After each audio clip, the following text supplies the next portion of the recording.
Welcome to Orchestrate All the Things. I'm George Anatiotis and we'll be connecting the dots together. Stories about technology, data, AI, and media and how they flow into each other, shaping our lives.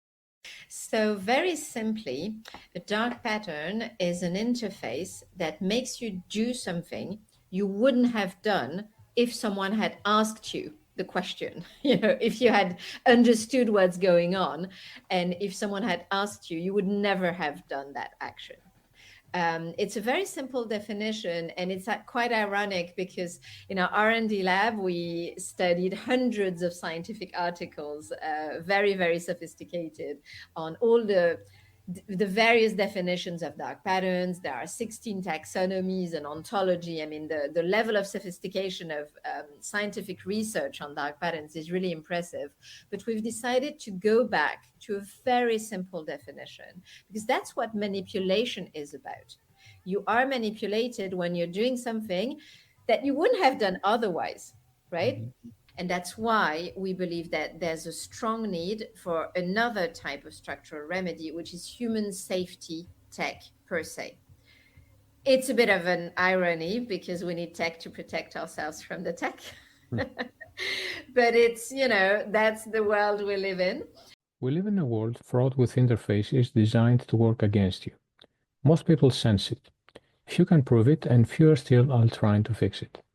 There's a particular kind of frustration that arrives when you understand the problem perfectly and cannot do a single useful thing about it. Marie Potel-Saville spent years living inside that frustration. First as a competition lawyer cycling through antitrust litigation across Europe. Then as an in-house counsel watching the law get treated as a cost center. She pivoted, trained in innovation by design, and launched her first company in 2018. Potel-Saville was looking for the gap between what the law said and what the internet did to people. She found it immediately. The term was dark patterns. And her first instinct, the instinct of a lawyer and a builder, was to ask a question nobody in the field had thought to ask. What's the antidote? That question eventually became Fair Patterns, a multimodal AI platform that detects online manipulation and addictive design at scale. Hi, everyone. My name is Marie. I'm the co-founder of Fair Patterns, a multimodal AI that scans everything that's live to detect online manipulation and addictive design. And what brought me there is a journey that started as a private practice lawyer. I was in competition law for 10 years in big law in London, Brussels, Paris. Doing multi-merger filings and antitrust litigation. And actually, interestingly enough, the competition law lens is something that I use every single day in my work currently, which makes me very happy, by the way. So anyway, I did that for 10 years. Then I felt that my brain was a bit shrinking because of the super technical aspect of what I was doing. It was really, really niche. And I felt like, I don't know, only a handful of people really understood what we were doing. And so I felt my brain was shrinking, and I felt the need to go to the other side, to go in-house, because I wanted to broaden my activities. So first, I lived in Mexico City for 3 years as an expatriate, had 2 kids, worked there in a law firm. And then back to Europe, I decided to move in-house. And this is where actually I could broaden my activities. That was achieved. However, I also got to measure the huge gap between the law and what happens in reality, which you tend not to see in private practice, but it really hit me in-house. And it really made me sad because I believe that the law is so important to create value. It's really a value creation center. And in-house, it tends to be seen as a cost center, as the business fund police, just a constraint and nothing more. It made me really sad. And so I did a master's degree in innovation by design, and I took a leap of faith, creating my first company back in 2018. reassuring myself that, if it didn't work, I could always go back and find a normal job again, which is absolutely not true, but that's how I reassured myself. So anyway, I became an entrepreneur. My first company was called Hammurabi, and it had a mission of bridging the gap between the law and its users. And interestingly, in the middle of this journey, I came across the notion of addictive design and dark patterns. And immediately, my first reaction was, what's the antidote? What's the opposite of addictive design? What's the opposite of a dark pattern? And no one had an answer. And so I started to fix it, but it was very manual. It was very human-led on a project-by-project basis. Obviously, I realized that the scale of the problem implied a technology solution to match that scale.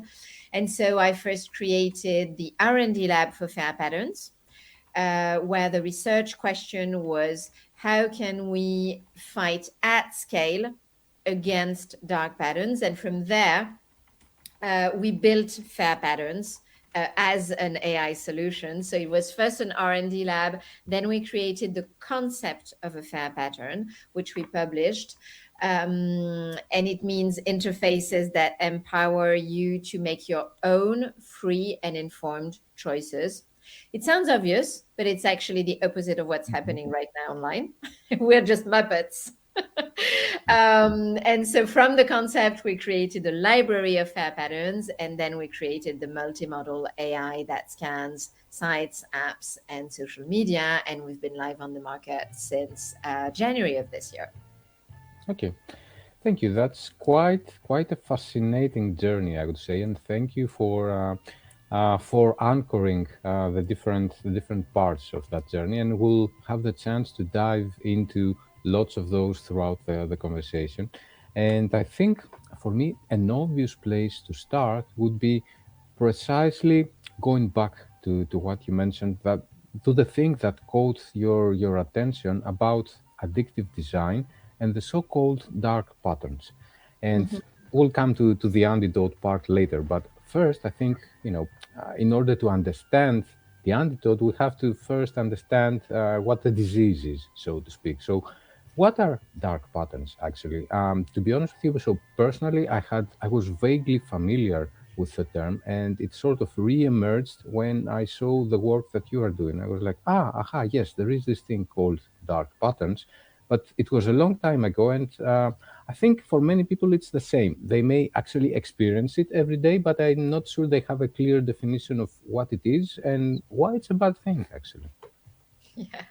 So very simply, a dark pattern is an interface that makes you do something you wouldn't have done if someone had asked you the question. If you had understood what's going on, and if someone had asked you, you would never have done that action. It's a very simple definition, and it's quite ironic because in our R&D lab, we studied hundreds of scientific articles, very, very sophisticated, on all the various definitions of dark patterns. There are 16 taxonomies and ontology. I mean, the level of sophistication of scientific research on dark patterns is really impressive. But we've decided to go back to a very simple definition, because that's what manipulation is about. You are manipulated when you're doing something that you wouldn't have done otherwise, right? Mm-hmm. And so, yeah, this is the way we reframe it right now. And as you said, most people experienced it probably even several times a day.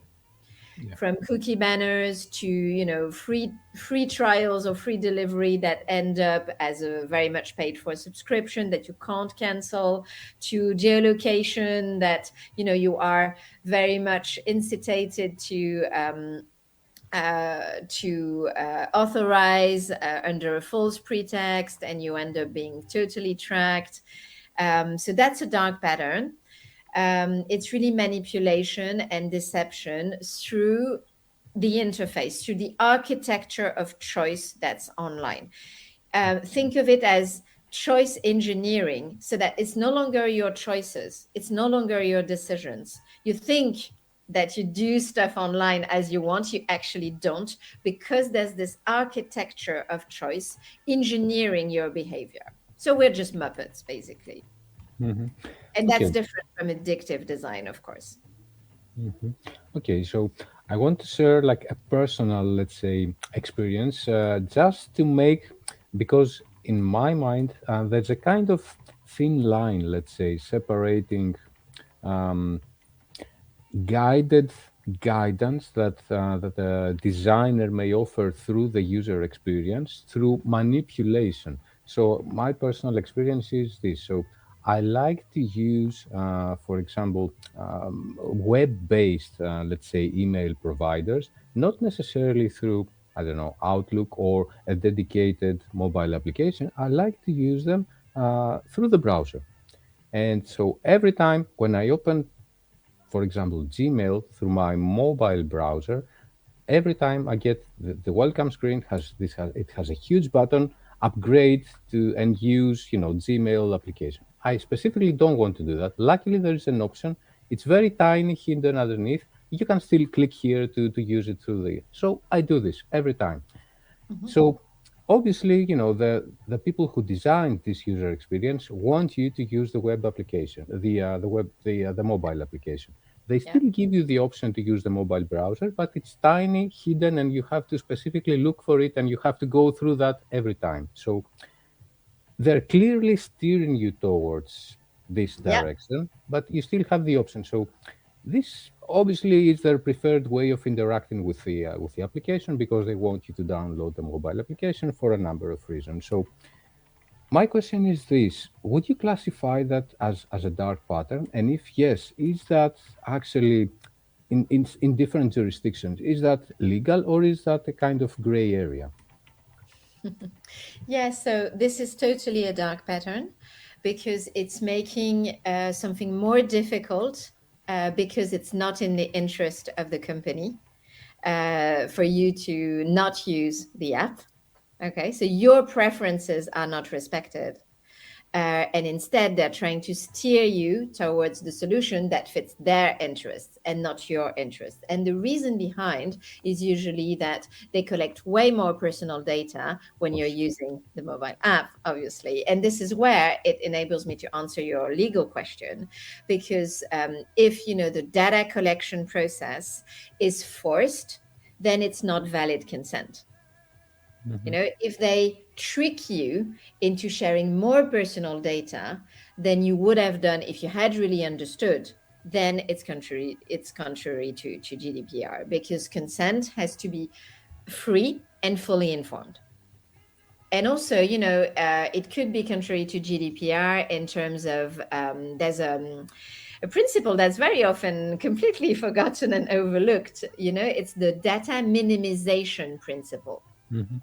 It's completely forgotten because we live in the attention economy, obviously. But what GDPR imposes to companies is to collect the minimum personal information they really need to do their job. Not the maximum, the minimum. And so, yeah, there are many grounds under which it's actually illegal.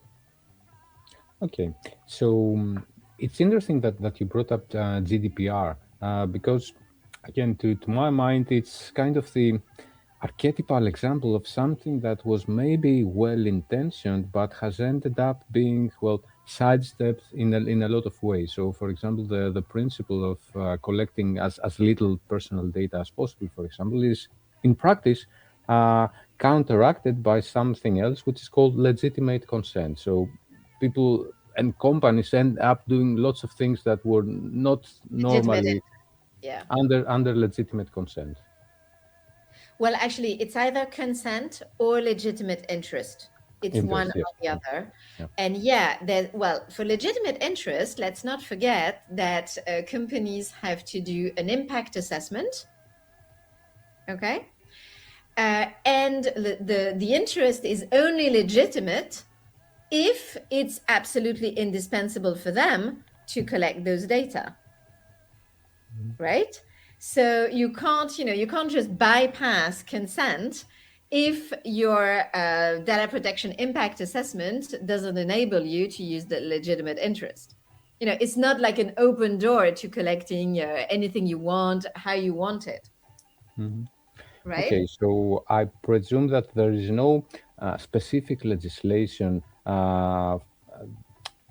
for dark patterns. It just falls under legislation that exists independently, such as GDPR, for example. Let me clarify. So you've got two types of legislations in Europe, and then we'll leave the US aside. So the first type of legislation is principled based.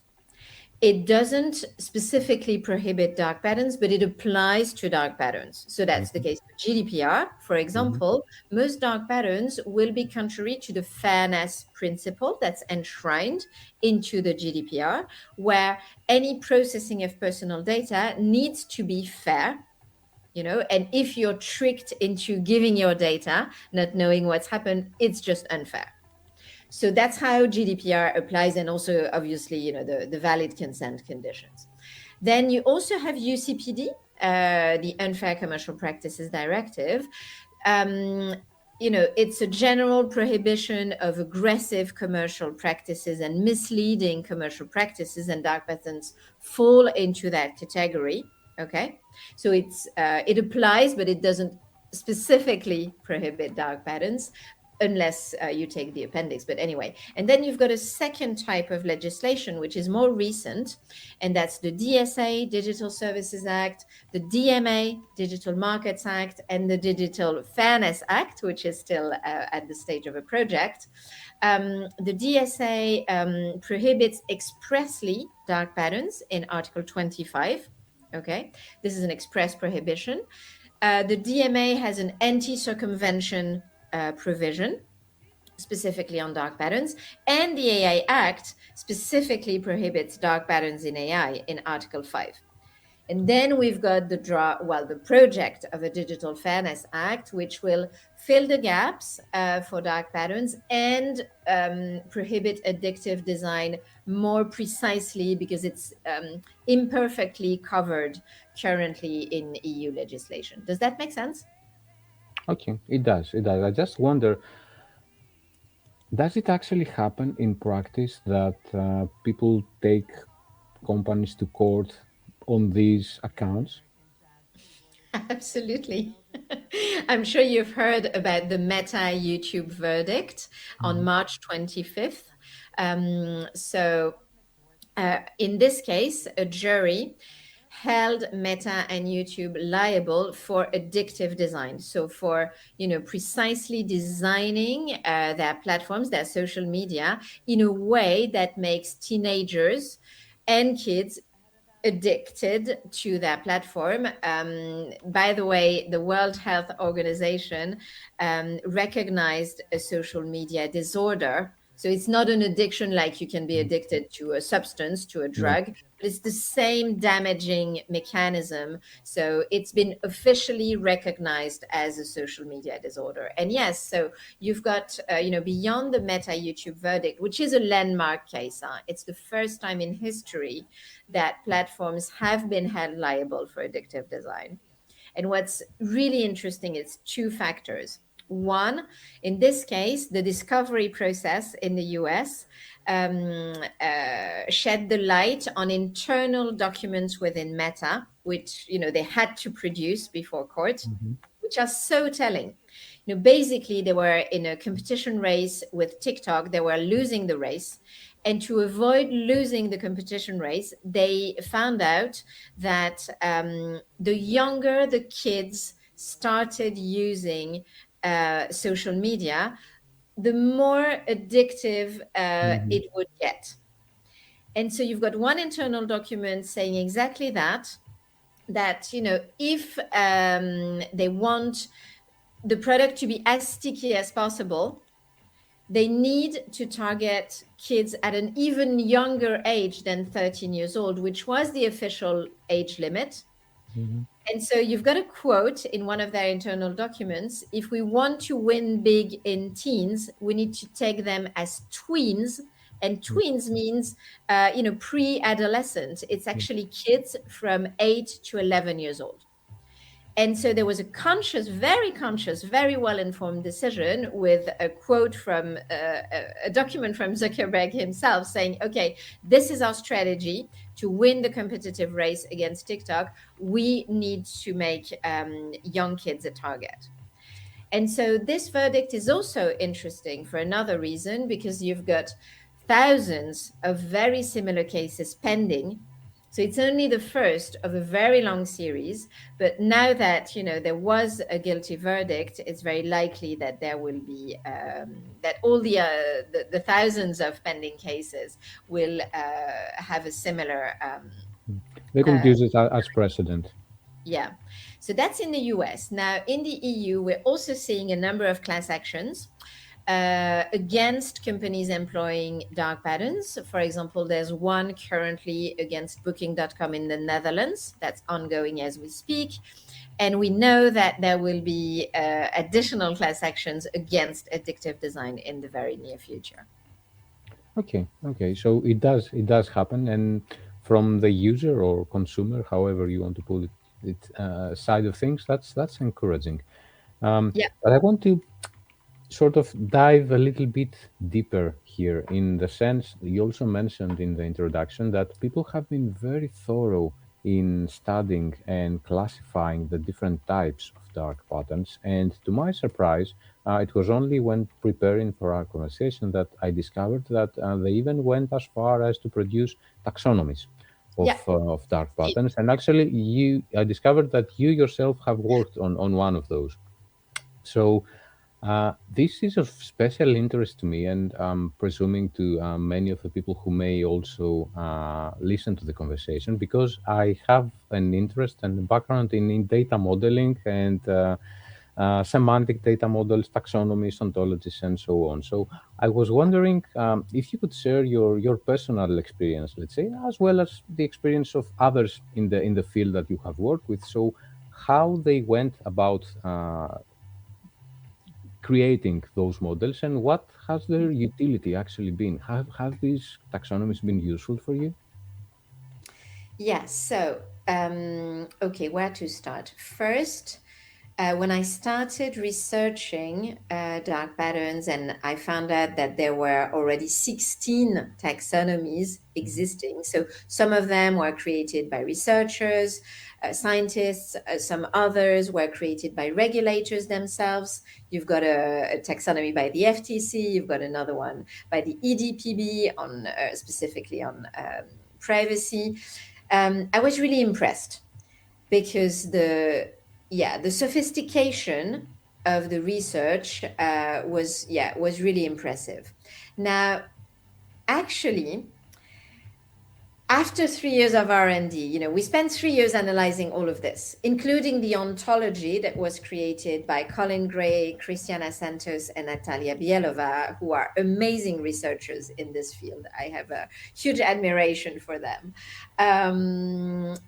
But what we realized after having analyzed all of this is that ultimately, and quite ironically, the sophistication of the taxonomies and even the ontology doesn't help to cure the problem.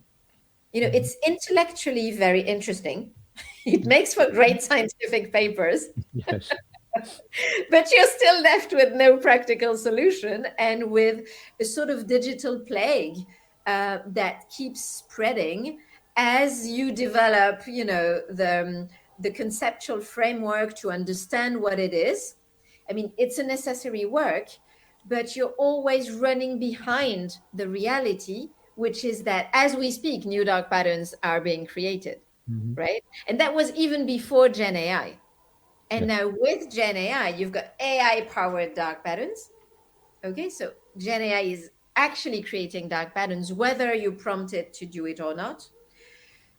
You can prompt it to do it, and it will do it super efficiently, but you also have AI dark patterns within LLMs themselves, which takes the problem to a whole different level.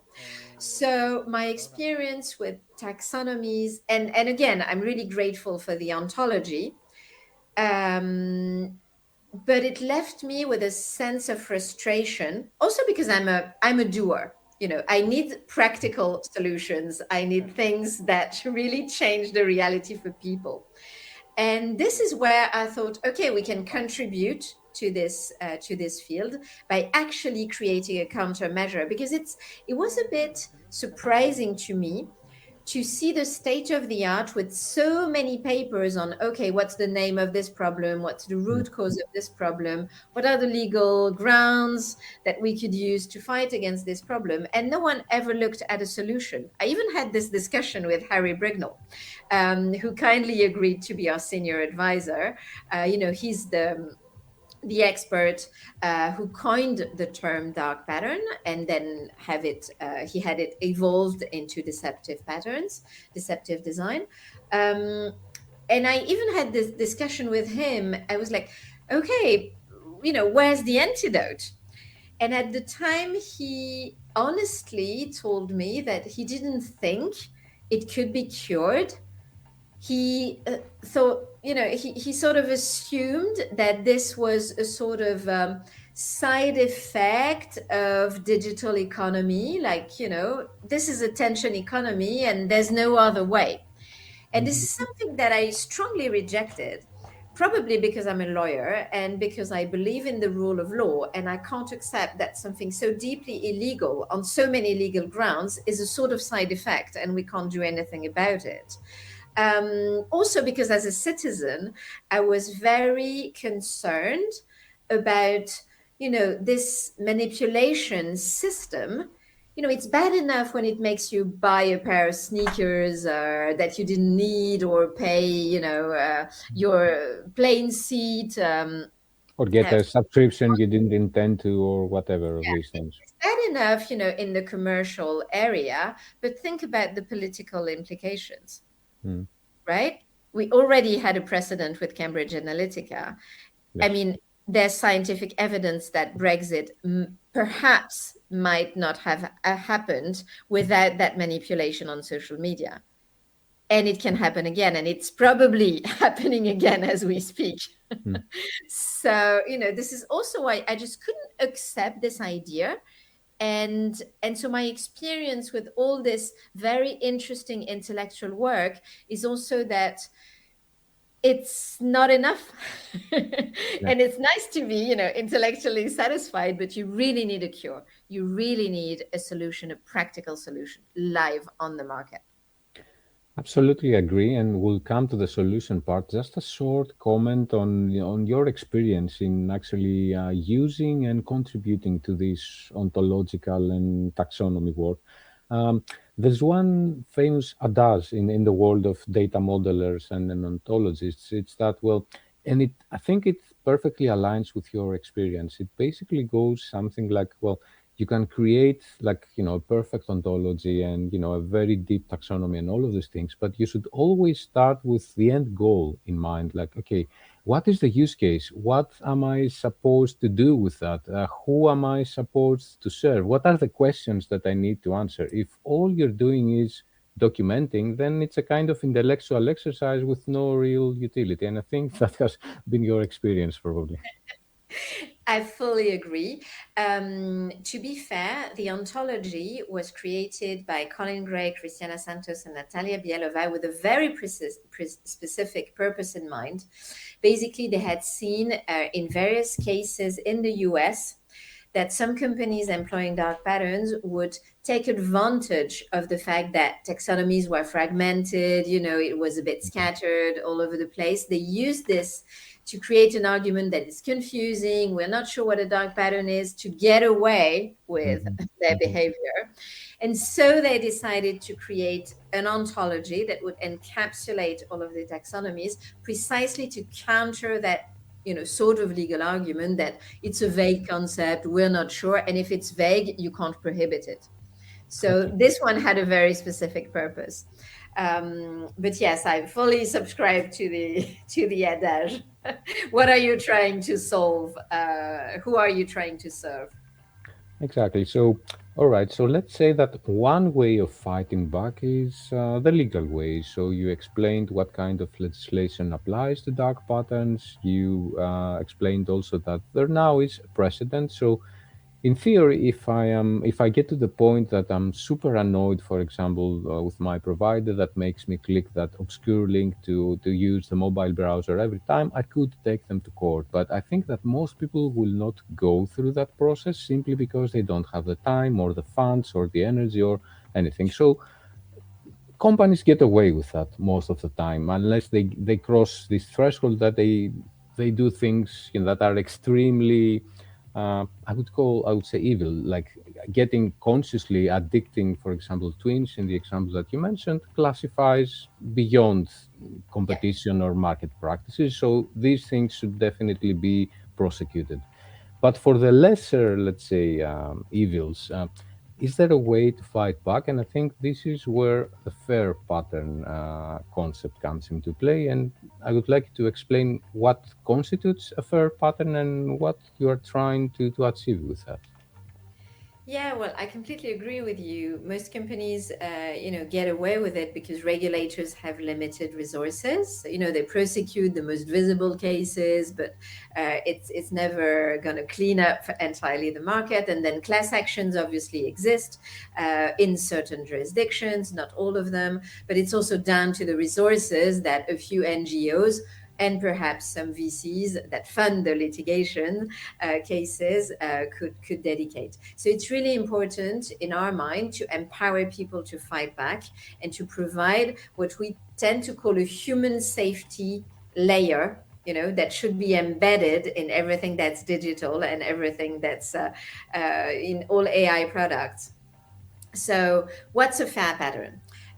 First, conceptually, it's an interface that empowers you to make your own free and informed choices. If we break that down, it means that, contrary to dark patterns that exploit your cognitive weaknesses to make you buy something, pay more, subscribe when you didn't mean to, share your personal data when you didn't want to, or contrary to addictive design, which creates, dopamine addictive loops where you're really no longer in control of your use of the digital product, the social media.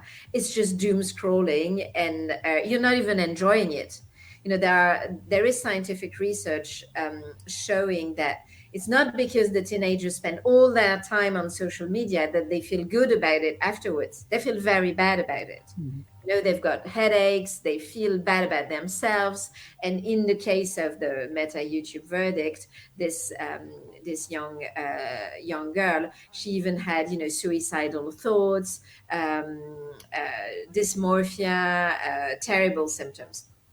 So contrary to what I now call predatory design, I've made up this term recently after the verdict. I now, encapsulate dark patterns and addictive design under predatory design, because it's really what it does, preying on the cognitive weaknesses of the people it is supposed to serve. So a fair pattern does the exact opposite. It takes into account our cognitive weaknesses.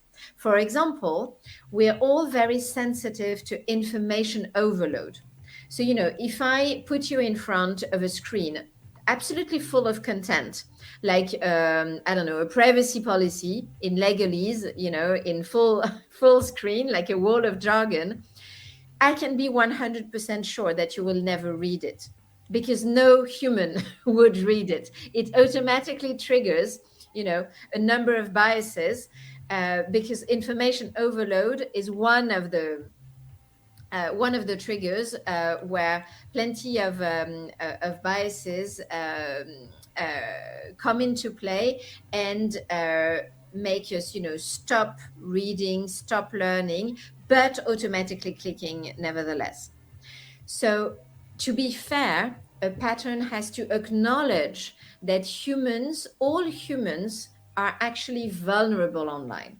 We're very vulnerable to manipulation because of all these cognitive biases.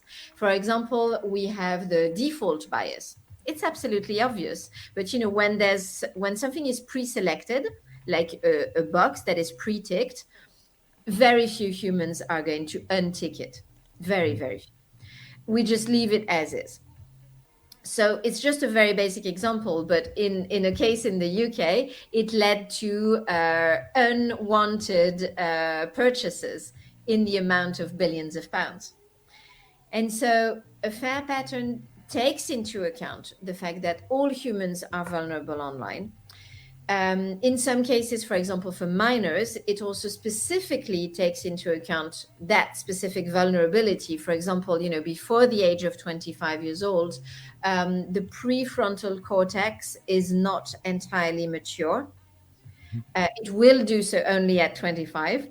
And it means that minors, teenagers and kids don't have the means to fully control their impulses. So if you engineer the stimuli that will make them addicted, they have no way to fight against it. That's why social media and video games, when there is addictive design, is so sadly efficient on them.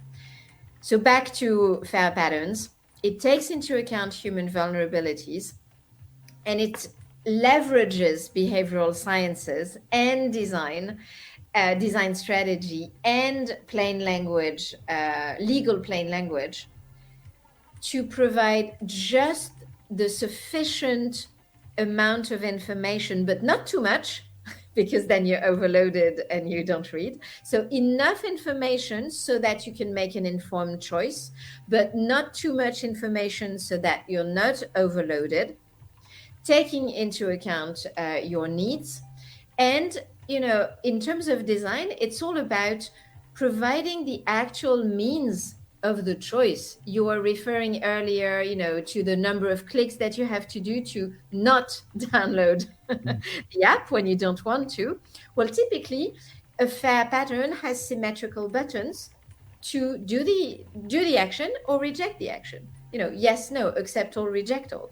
Symmetry in terms of shape, text, so that the text doesn't try to dissuade you from doing the action that the company doesn't want you to do, like reject the promotion or the offer. So that's for the design. It's really about symmetrical options and providing the actual means of a choice. It can be as simple as a button.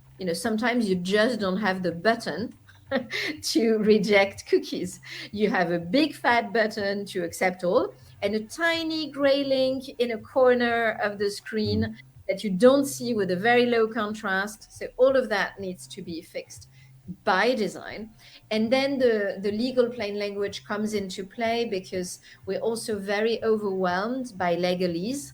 There are very interesting studies showing that when people are faced with legalese, so legal jargon in a very authoritative style, it also shuts down their learning process and reading process.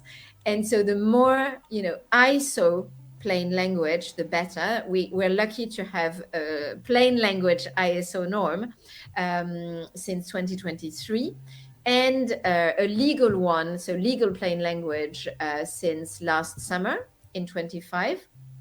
And that also really helps people to actually understand the tiny portion of information that we provide.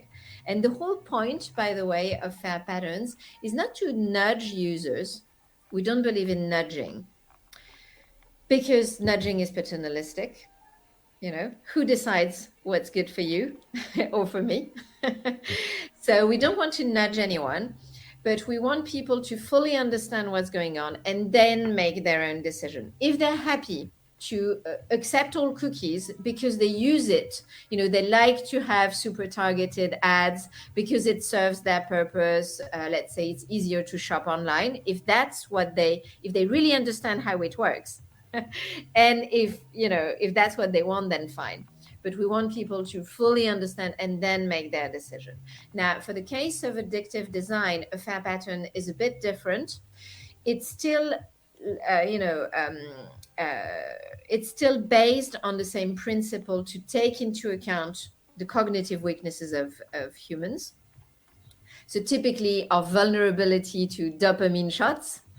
And then a fair pattern is more about removing those addictive features and providing, creating designs where you can decide, for example, upfront, what's the amount of time you want to spend on social media. So, let's say when you open your social media, if it's fair by design, you could set up a time. You say, okay, I want to spend 15 minutes. You set up your time, and then you've got a pop-up or something when your time is up. That's just one example where you're more in control and you make a conscious decision. I like social interactions. I like to see what's new today. I make that conscious decision and I enjoy the digital product, but I know where to stop, and I'm the master of my own decisions. Does that make sense? It does. I just wonder what you're describing basically goes against the interests of the companies that are currently implementing. The ones that are implementing dark patterns are doing it for a reason. For the reasons you outlined earlier very vividly through that internal memo, for example. So I wonder, okay, so this is great in theory, but how are they ever going to adopt something like this? So let me take my competition lawyer hat on. I'm no longer a member of the bar, but I practiced competition law for 10 years. And this is my competition law analysis of what's going on. Basically, normally competition law is supposed to be, market economy is supposed to be the best model that we've found so far for the optimal allocation of resources. Okay? That's the theory. That's the dominant economic theory. There are a number of conditions for that to be true. And one angle is that market economy provides this optimal allocation of resources and the best outcomes for consumers. When you break it down, best outcomes for consumers, it means better products, so more quality, more innovation, lower prices, better services. Mm-hmm. Okay, that's the dominant concept under which we accept market economy. I'm not the one saying this. This is in all the OECD papers and like 100 years of economic theory, basically. Now, what happens, especially with addictive design, even more than dark patterns, is that it completely undermines all of the references that we have for market economy. Because if you take, for example, the fact that people stay a lot on social media, if you looked at it, from a competition law angle, it looks like people are enjoying the products. So it's an optimal allocation of resources. So it's perfect, except it's a total corruption of the system because people are not actually choosing to stay on social media. They're addicted to that product, right? So it completely blurs all of the references that we have for analyzing what's a healthy competition and competitive market. The other thing that I really want to say is that, if a market stops serving end users, consumers, but actually starts preying on them, exploiting them systematically, this is not an accident.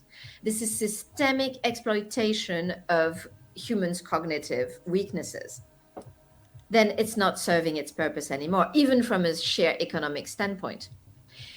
And I add that in 2022, the OECD published a report on commercial dark patterns, and they warned that there will be a very substantial lessening of competition if companies ended up competing not through the quality of their product or better innovation or cheaper prices, but only through the efficiency of their dark patterns. And so for addictive design, it's systemic exploitation of cognitive weaknesses. For dark patterns, it simply prevents people from switching. In competition law, switching is absolutely key. When, for example, when prices go up in one product, people can switch to another product that's cheaper, or they decide to stay because they find the more expensive product better in terms of quality or something else. dark patterns prevent the ability to switch. If you're, trapped into a subscription that you can't cancel, it completely erases your ability to switch, right? So that's directly anti-competitive. So it completely distorts competition at the root. And so when a market does that, well, it's no longer a properly functioning market, and there has to be a systemic answer to that.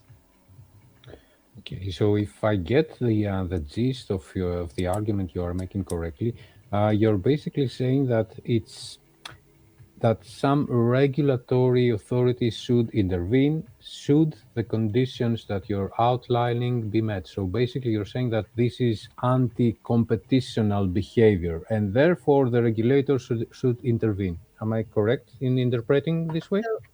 Yes, but not only. I do believe that this is a very serious anti-competitive behavior that requires competition authority to move forward. So far we've had consumer protection authorities with sanctions that are not very effective. GDPR, it's a bit more powerful, but competition authorities have been a bit scarce in terms of enforcement. And I really think that it's very much needed and justified. But let's be honest, regulators only, even competition authorities, they also have limited resources. What's interesting, by the way, with the competition authorities is that they can impose structural remedies. It's not just about the fines. The fines can go up to 10% of the worldwide turnover. So it's the highest ceiling that we have among, the AI Act, DSA, GDPR, etc. But fines will never solve this alone. What's interesting is that they can impose structural remedies. So this is the next frontier for competition law, but that won't be enough either. And that's why we believe that there's a strong need for another type of structural remedy, which is human safety tech per se. It's a bit of an irony because we need tech to protect ourselves from the tech. But it's, that's the world we live in. And so we believe there's, a bit like we've taken the habit of ensuring cybersecurity. So, for example, you do penetration tests before launching any product in terms of, your cybersecurity framework. Well, in the same way, we believe there's a need for a human safety assessment before any digital or AI product goes live to make sure that it doesn't contain manipulation or addictive design, because that's predatory and that really, backfires to the people it's supposed to serve. Okay, so this gives me the perfect segue to ask you what I've been meaning to ask you for a while, actually. So how does all the theory, let's say, of the FAIR patterns apply to what you do in your day-to-day job in the organization that you have started, which is actually also called FAIR patterns? So based on the few bits of information I've seen myself, it seems that a big part of what you do is actually you have developed, this is what you also just referred to, your own technology to identify dark patterns. And this is fine, but how does that actually translate to taking action? Yeah, sure. So basically, what we do is that we identify dark patterns and addictive design on anything that's live. So sites, apps, social media, video games, etc. And we can do the same in mockups, so before it is live. But we don't just identify it. We provide a fair pattern. And so when we work for companies, when they are our client, basically they come to us because they're not sure how to identify everything that needs fixing on their digital properties. They want to be extensive. They don't know how to do that. And they're not sure how to fix it. You know what's wrong. You're not sure what's right. So that's what we do for companies. For example, HP is using our Figma plugin so that their designers can scan their mockups to ensure the absence of dark patterns before any new page goes live on their website. So that's ongoing. Then we also do the same for influencer marketing. That's another use case that's really interesting. We haven't talked about it yet, but there are plenty of dark patterns and addictive design on platforms like TikTok Shop, YouTube, and it's really pushed by influencers. And sometimes, very ironically, brands are paying influencers a fortune. And the same influencers are actually employing those completely illegal techniques. And it's actually the responsibility of the brand as well. It's not just the influencer.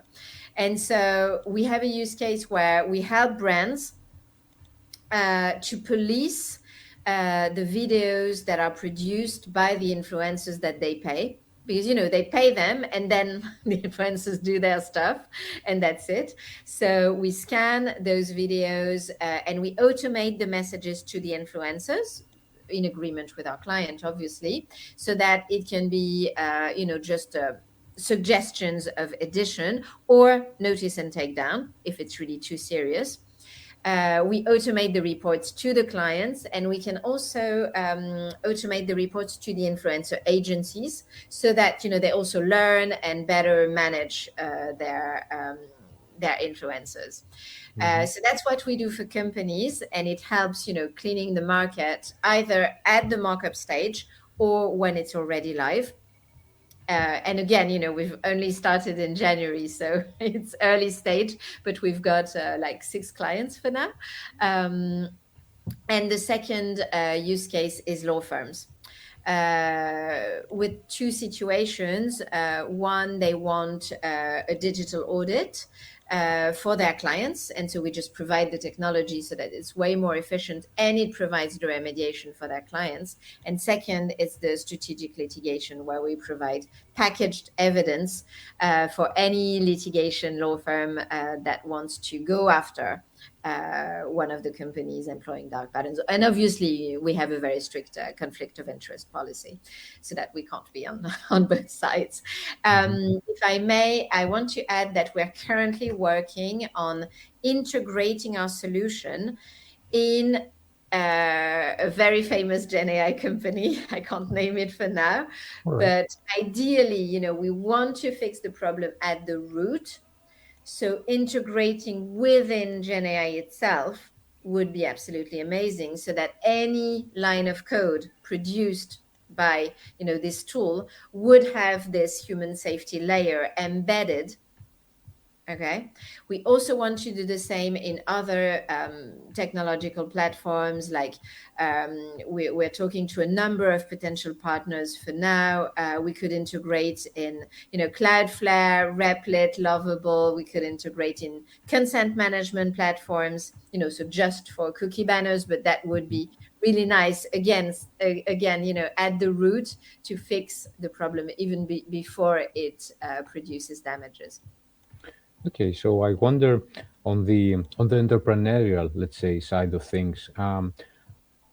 Obviously, you started really, really recently, but I imagine that even before you publicly launched, you must have gone through the usual, let's say, cycle of going from an idea to building a team and fundraising and all of this. So it sounds to me like what you're doing probably falls under the not just creating a product, if you want to call it that, but also a category. Is that Yes. really the case, or are there others in the field doing something similar to what you are doing? Thanks a lot for noticing this. We're actually creating a new category of human safety tech.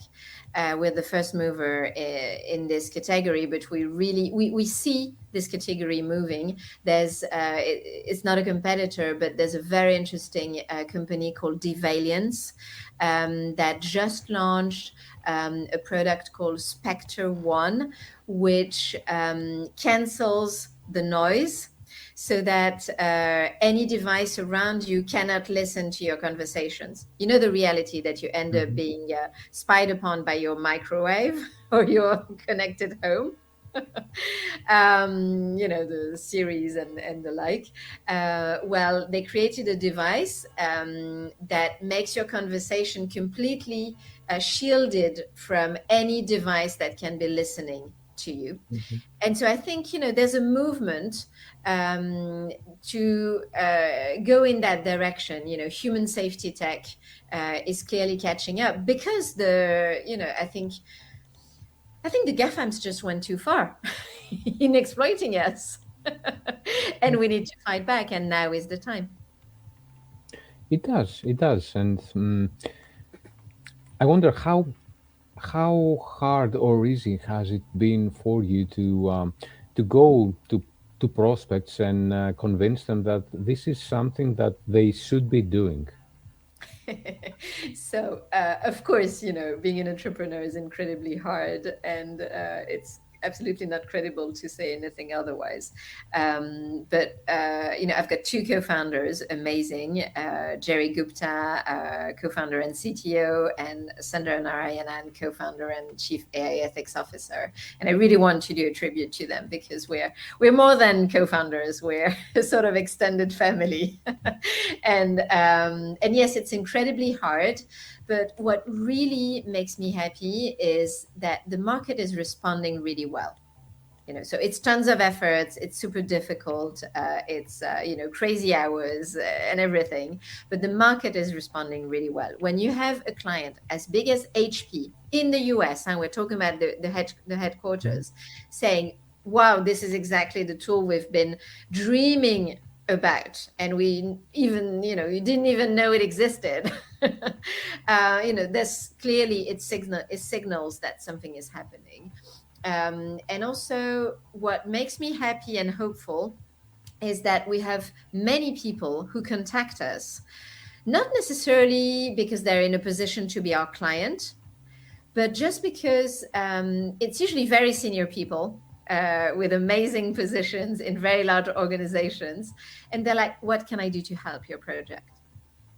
I swear that I get at least, I don't know, a handful of these contact requests on LinkedIn every single week. Like, what can I do to help? I'm for example, someone from MIT, someone who held a super senior position at the White House previously, not the current administration. People like that who really understand how evil the tech has become. So it's usually, very knowledgeable people, and they're just offering to help. And so I think that we're creating way more than a product, and even way more than a category. There's a movement being created. There's a community of people around the world. That's also very interesting. People from Australia, Japan, Latin America. It's really, really interesting that are deciding to fight back, because again, the degree of exploitation has really gone too far, and they're ready to fight back. So what can actually people do to help if they do want to help? I mean, besides the obvious, like spreading the word, and I would also take the question one step further. So can you also provide some kind of help to people? Let's take a hypothetical scenario that I am an employee at company X, and I'm not happy with the way that they do their design, and I would like someone like you to do an audit on them and go to my boss and tell them, hey, look, you should stop doing that. Is that a possibility? Of course. Yes, of course. And we're always happy, to have discussions, very open discussions. We know that change is hard, and we don't judge anyone. Sometimes we even found out that dark patterns are not even intentional. It happens plenty of times in our audits. And so, do come to us. We will have an open discussion. It's a solution that's also very affordable. It's easy to implement, and we will also help managing the change. That's our promise. And yeah, if anyone is unhappy, they can always reach out to us. I do my very best to answer to all of the messages on LinkedIn. It's a full-time job, but I do it. So, do reach out either through the site. There's hello at FP, or on LinkedIn. We do our very best to answer to all of the requests, and we have a very practical, easy to implement solution. And I might add that we are having economic data showing that it's actually more profitable to bet on transparency and trust rather than tricking people with dark patterns or addictive design. So it's also, it makes a lot of sense commercially too. Okay, well, I would love to see that data, by the way, and just add them as reference to the article, if nothing else. Sure, I'll send you the article. Well, it's a series of articles, actually. We've got about 10 economic papers showing that. Okay, great. I actually wanted to ask you a little bit about the technical side of things as well. So, how did you develop what I presume is specifically trained and fine-tuned model of your own to identify the dark patterns? But I think I don't know if you have the time for that. I would. So maybe just a couple of minutes because I've got a lot of work for the evening. But yeah, so we didn't develop our own models. We've got 7 patents pending on the way we orchestrate our AI agents. So, we take available models depending on, and, there are new releases every single week almost. So we take the best ones depending on what we need to identify. So, it's not the same model for the text and for images and for videos, etc. But basically, I think our specificity is the orchestration of the hundreds of AI agents that we've created, depending on context. So we've created a methodology that's being patented to first identify the context and then call upon the most relevant agents to detect at a very granular level the type of addictive design or dark patterns that makes sense in this particular context. And that makes for an accuracy rate of 85%, which is above the state of the art, which is roughly 50-60%. So maybe all that work that went into the taxonomies was not a total waste after all, because it sounds like it's used in some way to identify the specific type of dark pattern every time. Yes, you're right. Ultimately, what really creates the change on the market is not the name of the dark pattern. Is it a roach motel? Is it a subscription trap? That doesn't change anything. What does change is the legal mapping. And this is something we've done.